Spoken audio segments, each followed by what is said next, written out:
Ito ang itsura ng 100,000 pesos. Ito ang 1 million pesos, 10 million pesos, 50 million pesos, 500 million pesos, at ganito karami ang 1 billion pesos. Si Henry C. na may-ari ng SM ay may net worth na 19 billion US dollars or mahigit 950 times sa ganito karaming pera. Pagkatapos ay nandyan ka. Malamang na nagtatrabaho ka ngayon sa isang trabaho na hindi mo naman talaga gusto. Malamang na wala kang gaanong ipon. Ang taas na ng gastusin sa buhay at hindi sapat ang sweldo na kinikita mo sa trabaho. Meron kang utang na kailangan mo bayaran. Malamang dahil sa mga gastusin sa bahay ay nag-iisip ka na mag-loan na naman. O di ba kaya siguro ikaw ay isang estudyante na masipag na nag-aaral at umaasa na pagkatapos mong mag-aral, ikaw ay makakita ng trabaho na may malaki ang sahod. Kayamanan, yumaman, masenso sa buhay, ang lahat ay tila isang malayong panaginip. Nakikita mo ang mga mayayaman na ang sarap ng kanilang buhay. Paano nila nagawa? Ang tanong mo sa iyong sarili. Dahil ba maswerte sila? Ipinanganak ba sila na may nakalaan ng kayamanan? Nandaya ba sila para yumaman? Bakit ako hindi mayaman? Hindi ba sapat ang talino ko? May mga bagay ba ako na kailangang malaman at dapat baguhin? Malas ba ako? Ang mga pangarap ko na makabili ng bahay, sasakyan, makabayad ng utang, tubusin ang mga sinangla, makatravel, magkaroon ng ipon sa bangko. Mananatili lang ba sila na hanggang pangarap lang, walang hihigit, walang kulang, at napag-isip mo na ang laro ng buhay ay parang isang pandaraya lang at simula't simula pa ikaw ay nasa isang side ng puro talunan dahil parang napaka-imposible at napakahirap para sa'yo ang maging mayaman.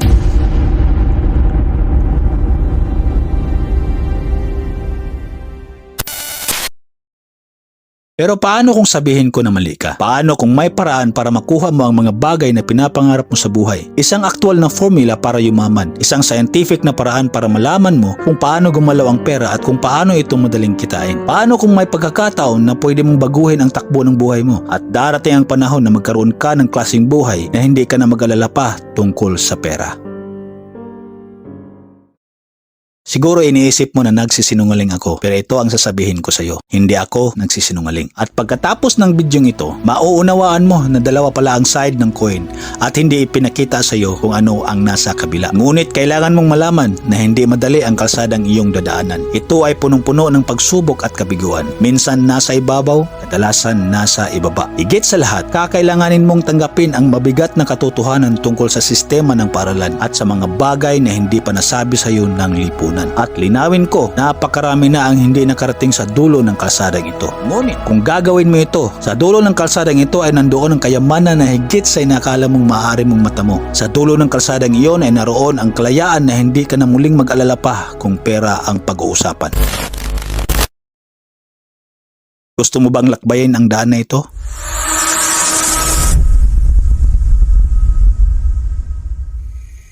Kung nandyan ka pa rin ay huwag na tayong mag-aksaya pa ng oras. Ano ba talaga ang tingin mo sa pera? Ito ba ay isang bagay na makukuha mo lang sa pagiging empleyado o sa pagninegosyo? Ito ba talaga ang ugat ng lahat ng kasamaan? Ikaw ba ay nagnanais na magkaroon ng higit pa kaysa tinatanggap mo ngayon? Hinabol mo ba ang pera sa buong buhay mo? Ang totoo, isa ka sa karamihan na may maling paniniwala tungkol sa pera na siyang hadlang sa iyong pagiging mayaman. Halos lahat ng mga bagay na nalalaman mo tungkol sa pera ay nakukuha mo nung ikaw ay bata pa, galing sa mga tao na nakapaligid sa iyo. Kung ipinanganak ka sa isang pamilya na walang gaanong pera, malaki ang posibilidad na ikaw rin ay hindi magkaroon ng maraming pera dahil ang tanging itinuro nila sa iyo ay ang paraan na alam nila kung paano ito kikitain, na kailangan mong mag-aral na mabuti para magkaroon ka ng magandang trabaho at malaking sweldo. Pero alam mo mismo na halos lahat ng mga bagay na natutunan mo sa paaralan ay hindi nakakatulong sa iyong pag-asenso sa buhay. Sa katunayan, karamihan ay nakapagtrabaho na malayo sa kanilang natapos na kurso. At dahil dito, marami sa inyo ay nagkaroon ng maling paniniwala tungkol sa pera. Nakikita ka lang ng malaking halaga sa pagiging masipag na empleyado. Hindi ito makakatulong kung gusto mong makuha ang mga pangarap mo. Ipagpatuloy mo lang ang panonood sa bidyong ito nang malaman mo kung paano mag-isip ang mga mayayaman kapag pera ang pag-uusapan. Dahil kung gusto mo talagang mabago ang iyong buhay, kailangang baguhin mo muna kung paano ka mag-isip. Ngayon, kailangan nating baguhin ang maling nalalaman mo tungkol sa pera. May mga tao na lumaki sa hirap pero nakakita ng paraan para kumita ng pera at nag-decide na magiging magaling sa isang larangan, sumikat at nagbago ang kanilang buhay. May mga ipinanganak sa pamilyang matagal nang nagnegosyo, paglaki nila ay naging successful na negosyante rin. Alam nating lahat na itong mga bagay ay hindi itunuro sa atin ng paaralan. Ang telebisyon, mga palabas sa sinihan ay palaging inilarawan na ang pagiging mayaman ay masama at hindi nakapagpaligaya ng sino mang meron nito. Ito ay malaking kasinungalingan para ikaw ay maniwala na okay lang na hindi matupad ang mga pangarap mo sa buhay at para maging kontento ka na kung anong meron ka dahil marangal naman ang iyong ginagawa. Kung tinatanggap mo ang kasinungalingan ito, pinagkait mo na sa iyong sarili ang pag-asa na mabago ang buhay mo. Salary is a drug they give you to forget your dreams. Ibinigay mo ang oras mo sa iba kapalit ang maliit na halaga. Ang hindi mo alam, may kakayahan ka para magkaroon ng buhay na matagal mo nang pinangarap. Pero sa halip, sinakripisyo mo ang buhay na gusto mo at tinulungan mo ang iba na maabot ang mga pangarap nila.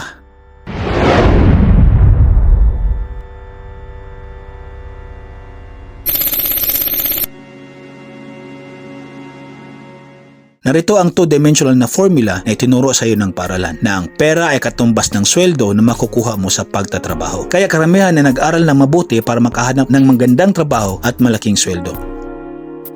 Siguro sabihin mo, ano ang masama dun? Ipagpalagay ko na dahil pinapanood mo ang bidyong ito ay gusto mong kumita ng pera sa halaga na gusto mo talaga at sa maikling panahon hanggat maaari. Kasi useless din naman ang pera kung hindi mo ito ma-enjoy kasi matanda ka na. Kung ang pagtatrabaho para sa iba ay ang iyong paraan para magkaroon ng maraming pera, alam mo na siguro na imposibleng mangyari iyon. Hayaan mong ipakita ko sa iyo. Lahat tayo ay may resource o napagkukunan para kumita ng pera at kapag naubusan ka nito, wala nang paraan para maibalik pa. Ang resource na ito ay ang iyong oras.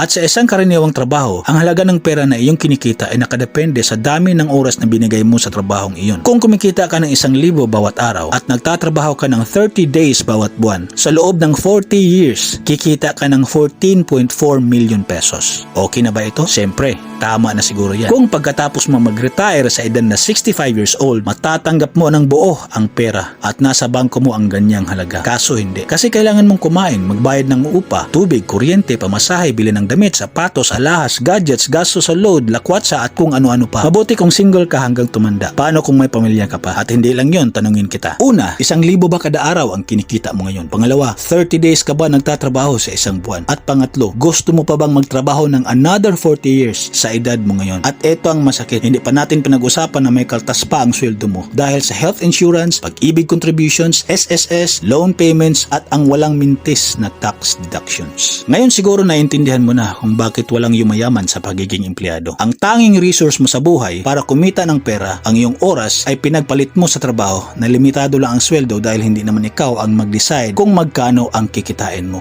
Siguro muli mong tanungin ang iyong sarili. Paano ito kung gayong may mga tao na naging mayaman, naging milyonaryo at bilyonaryo? Ano ang pinagkakaiba nila sa akin? Ano ang nalalaman nila na hindi ko alam? Paano nila ginagamit ang kanilang oras?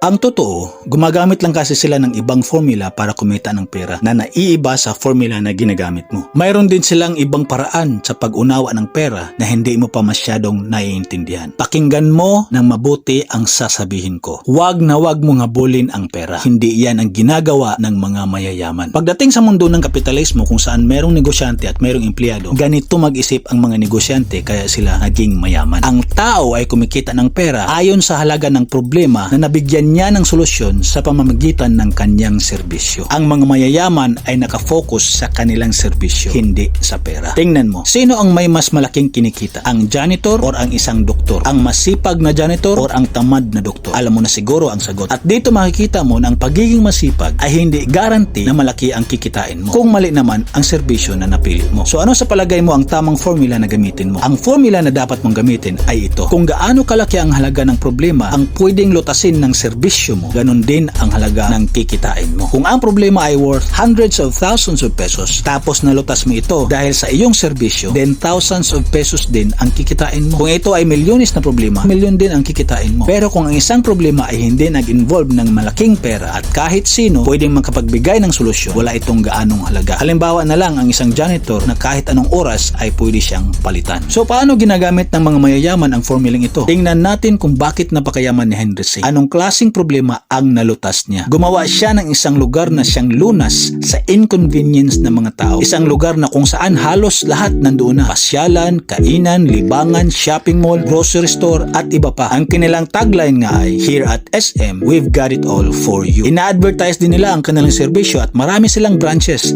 kasi the more na mas marami silang mabigyan ng kanilang serbisyo, the more ang kanilang kikitain. Si Jollibee, anong problema ang nalutas niya? Instant fried chicken, spaghetti at burger na hindi mo na kailangan magluto pa. In minutes, pwede ka nang makakain. Nag-advertise din sila at marami din silang branches para makapagserbisyo sila sa karamihan. Ikaw, saan ka nakafocus? Sa pera o sa serbisyo mo? Anong klaseng problema ang pwedeng mabigyan mo ng solusyon at magkano ang halaga nito? Nag-advertise ka ba ng serbisyo mo?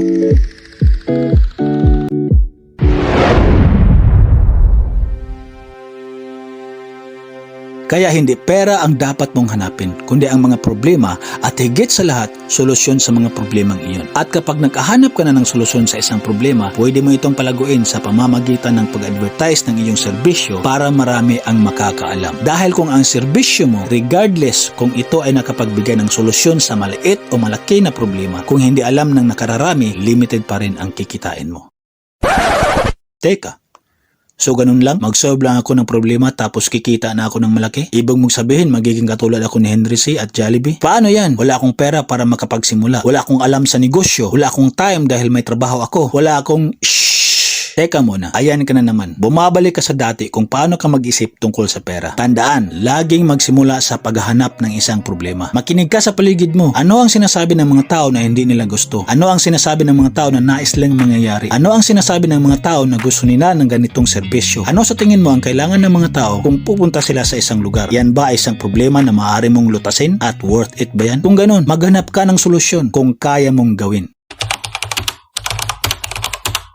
Para makahanap ka ng problema at ng solusyon, kailangan mo munang kilalanin ang sarili mo. Sino ka ba talaga at anong klaseng serbisyo ang pwede mong may offer sa mga tao? Kung saan pwede kang kumita ayon sa gusto mo. Isa sa mga ito ang pwede mong mapagpipilian. Una, maliit na problema, maliit na kita. Tulad ng janitor, plumber, driver, laborer, barber, katulong at iba pa. Pangalawa, malaki ang problema, malaki ang kita. At tulad ng doktor, lawyer, accountant, engineer, inventor at iba pa. At pangatlo, may malaking market para sa serbisyo mo at pwedeng mapakinabang ng maraming tao. Sa palagay mo, saan sa tatlong paraan ang pwede mong gawin para kikita ka ng malaki? Obviously, hindi ang una at sigurado marami sa inyo ang wala sa pangalawa. At kung ano man ang ginagawa mo, pwede mong piliin ang pangatlo. Kahit sino pwedeng gawin ito. Hayaan mo akong ipaliwanag ito. Kung ang serbisyo mo ay isang bagay na nagbibigay aliw sa mga tao, maaaring hindi ito nag-involve ng malaking halaga. Tama po ba? Pero kung alam ng marami at marami ang tumatangkilik sa'yo dahil nakakaaliw naman talaga ang ginagawa mo, kahit maliit lang na problema ang nabigyan mo ng solusyon, pero kung malawak naman ang market mo o tinatanggap ng maraming tao ang serbisyo mo, malaki pa rin ang kikitain mo. Bigyan kita ng halimbawa para mas maintindihan mo ang mga sinasabi ko. Ito ay si Khaby Lame. Ang serbisyo niya is to make people smile. Gumagawa siya ng mga video na hindi man lang siya nagsasalita at ang tanging paraan ng pag-advertise niya para malaman ng mga tao ang kanyang ginagawa ay sa pamamagitan ni TikTok at YouTube. Marami ang naaliw sa mga videos niya kaya marami ang nag-follow sa kanya. Ano ang mangyayari kung marami ang mga taga-subaybay mo? Maraming mga kumpanya ang lalapit sa iyo para bayaran ka sa iyong serbisyo. Paano? Since mahigit 1.5 million ang followers ni Khaby Lame na nanonood sa kanyang videos, handang magbayad ang mga kumpanyang ito para i-promote ni Khaby Lame ang kanilang produkto. Si Khaby Lame ay maraming ini-endorso ng mga kumpanya, kasali na dito ang Hugo Boss kung saan siya ay naging modelo. Ito ang dapat mong tandaan. Kahit ano pa ang profession mo, kung hindi ito makikita sa internet, limited lang ang market mo, limited din ang kikitain mo. Yung mga tao lang na personal mong nakakausap ang pwede mong mabigyan ng iyong serbisyo. Kahit ano pa ang ginagawa mo sa buhay, meron at merong mga tao ang magkaka-interest sa iyo. Paghuhugas nga ng pinggan naging trending, paglalaro ng mobile games, pag-record ng random events, travel, pagluluto, beauty tips, ginagawa ng isang empleyado, ginagawa ng isang mommy, pagtatanim, pagkanta, pagupit ng buhok, magic tricks, pranks, pag-alaga ng hayop katulad ng isda, ibon, aso at kung ano-ano pa. Sa madaling salita, pwede mong gawing negosyo ang isang bagay kung saan ka magaling sa pamamagitan ng pag-advertise nito. Ngayon, isipin mo, paano kung may paraan para malaman ng buong mundo ang ginagawa mo? Pagkatapos ay maraming tao ang tumatangkilik sa mga videos mo kasi ang galing mo talaga or nakakatulong ito sa kanila at pwede kang kumita ng pera katulad ni Kaby Lame. Gagawin mo kaya or okay ka na sa kalagayan mo gamit ang two-dimensional na formula para kumita ng pera? The choice is yours.